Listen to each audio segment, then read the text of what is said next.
नमस्कार दोस्तों, स्वागत है आप सभी का हमारे YouTube चैनल। मैं मोहित दुबे, मोटिवेशनल स्पीकर। दोस्तों, आज एक लाइन के साथ मैं आपके सामने आया हूं दोस्तों, और बहुत ज़बरदस्त लाइन है। ऐसी लाइन जो शायद आपकी पूरी ज़िंदगी बदल सकती है दोस्तों।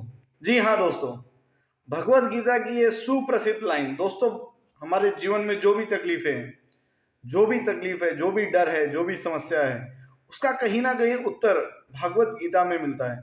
और आज के कई सालों पहले ये एक लाइन जो भगवत गीता में कही गई है, जो कि हम अमूमन सुनते हैं, लेकिन हम कभी इस पे गौर नहीं करते हैं, कभी इस पे ध्यान नहीं देते। जी हाँ दोस्तों, ऐसी लाइन जो पूरे मोटिवेशन का केंद्र है, आपकी पूरी जिंदगी बदल सकती है अगर हम उस लाइन को समझ जाएं। ऐसी लाइन जो आपको जमीन से आसमान तक पहुंचा सकती है। तो दोस्तों, वो लाइन है क्या? जैसा कि हम सभी जानते हैं दोस्तों, एक प्रसिद्ध लाइन हम सभी को ने हमेशा सुनी होगी, लोगों के द्वारा कही जाती है, पर शायद कहीं ना कहीं उस पर सोचने में, उस पर अमल करने में हम कहीं ना कहीं मात खा जाते हैं, जिसकी वजह से कामयाबी की दहलीज तक हम नहीं पहुंच पाते दोस्तों। वो क्या है लाइन? तो लाइन है दोस्तों, आपने ध्यान से सुनिए, कर्म करो, फल की चिंता मत करो। जी हाँ दोस्तों, कर्म करते जाओ, फल की चिंता मत करो। अब ये आज के कई हजार सालों पहले भागवत में श्री कृष्ण ने अर्जुन से कहा था। तो दोस्तों, इसका मतलब क्या है? हम कई बार ये लाइन सुन चुके हैं, बड़े बुजुर्ग हमसे कहते हैं कि कर्म करो, फल की चिंता मत करो। तो क्या मतलब है इसका कि कर्म करते जाएं और फल की चिंता मत, फल नहीं मिलेगा उसकी चिंता ना करें? दोस्तों, समझना होगा, ध्यान से समझते हैं इसको। कर्म करना है मतलब कर्म कर कौन रहा है? हर कोई कर्म कर रहा है, बहुत मेहनत कर रहे हैं। कई ऐसे लोग हैं, आप देखते होंगे, जो रोड पर कुछ काम कर रहे हैं, जो बेगारी का काम कर रहे हैं, या कुछ अदर एक्टिविटी में, एक रिक्शा चालक है, गाड़ी चालक है, बहुत मेहनत कर रहे हैं दोस्तों, दिन भर मेहनत कर रहे हैं। लेकिन उसके बावजूद भी उनकी स्थिति क्या है?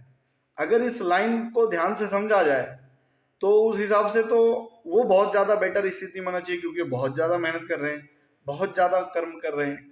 लेकिन दोस्तों, खेल यहीं पर है।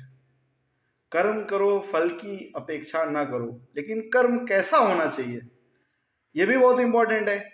तो दोस्तों, कर्म सही दिशा में होना चाहिए, ये सबसे जरूरी चीज है।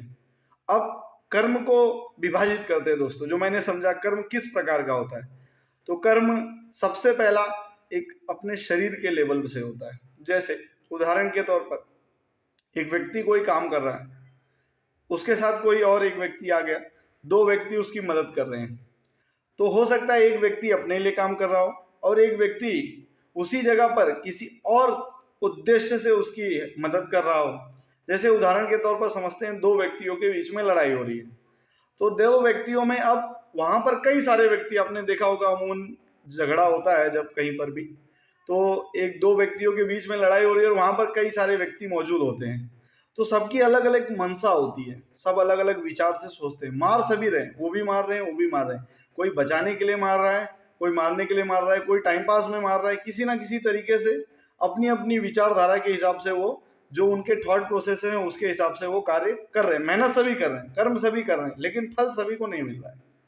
तो समझना क्या है दोस्तों, कर्म करना है, फल की अपेक्षा नहीं करना है। इसका क्या मतलब है कि हम कर्म करेंगे फल नहीं मिलेगा? नहीं दोस्तों, जब श्री कृष्ण ने अर्जुन से ये बात कही थी, तो उन्होंने युद्ध जीतने के लिए कहा था, युद्ध हारने के लिए तो नहीं कहा था। युद्ध जीते कृष्ण, इसलिए ये लाइन कही गई थी, हारने के लिए तो नहीं बताई गई थी। जो भी बातें उनको भागवत गीता में बताई गई है, तो कहीं ना कहीं हमें ये समझना है कि कर्म राइट डायरेक्शन में होना चाहिए। तो पहला भाग मैंने आपको बताया, पहला कर्म आपके शरीर स्तर पर होता है, फिजिकल जिसको हम कहते हैं, जिसका कोई मतलब नहीं है दोस्तों, कोई मतलब नहीं है दोस्तों। फिजिकल आप क्या कर रहे हैं, कैसे कर रहे हैं, कितनी मेहनत कर रहे हैं, इसका कोई मतलब नहीं है। दूसरा पार्ट क्या है? दूसरा प्रकार है कि हम बोलते हैं, बोलने के लेवल पे कर्म आता है। बहुत बोलते हैं, कुछ लोग बहुत बड़ी बड़ी बातें करते हैं, लेकिन जब काम करने की बारी आती है तो कुछ नहीं। तीसरा क्या है दोस्तों, सबसे महत्वपूर्ण दोस्तों, आप सोचते क्या है? क्योंकि जो अच्छा सोच ही नहीं सकता, वो अच्छा बोलेगा कैसे? अच्छा बोलने के लिए जरूरी है कि अच्छा सोचना होगा। तो कहीं ना कहीं सब कुछ सोचने के ऊपर डिपेंड करता है। अब आप बोलेंगे क्या सोचने से सब कुछ हो जाएगा? ना, जब आपके तीनों स्टेप, आपका सोचना, आपका बोलना, आपका करना एक सीक्वेंस में होगा, मतलब जो आप सोच रहे हैं वही आप बोल रहे हैं और वही आप कर रहे हैं, तब आप सीधे मार्ग पर, सही मार्ग पर चल रहे हैं और तब जाकर सक्सेस आपको अचीव होगी दोस्तों। और सक्सेस एक ऐसी चीज है ना दोस्तों, एक बार शुरू होती है, जैसे बचपन में हमें साइकिल चलाने नहीं आती थी, एक बार साइकिल चलाने आ गई, हमने या पूरे मोहल्ले में हल्ला कर दिया हमको साइकिल चलाने आ गई, हम रोड से लेकर हाईवे तक साइकिल चलाने पहुंच गए। फिर धीरे धीरे हमने बाइक सीखी, बाइक सीखते सीखते हमने कार सीखा।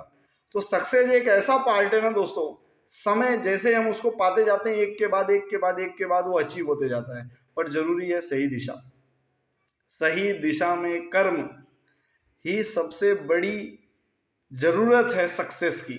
कामयाबी तभी मिलेगी दोस्तों जब सही दिशा में कर्म होगा, वरना कामयाबी मिलने वाली नहीं है दोस्तों। तो याद रखो दोस्तों, कर्म करना है, फल की चिंता नहीं करना है, लेकिन कर्म भी सही दिशा में हो। धन्यवाद दोस्तों।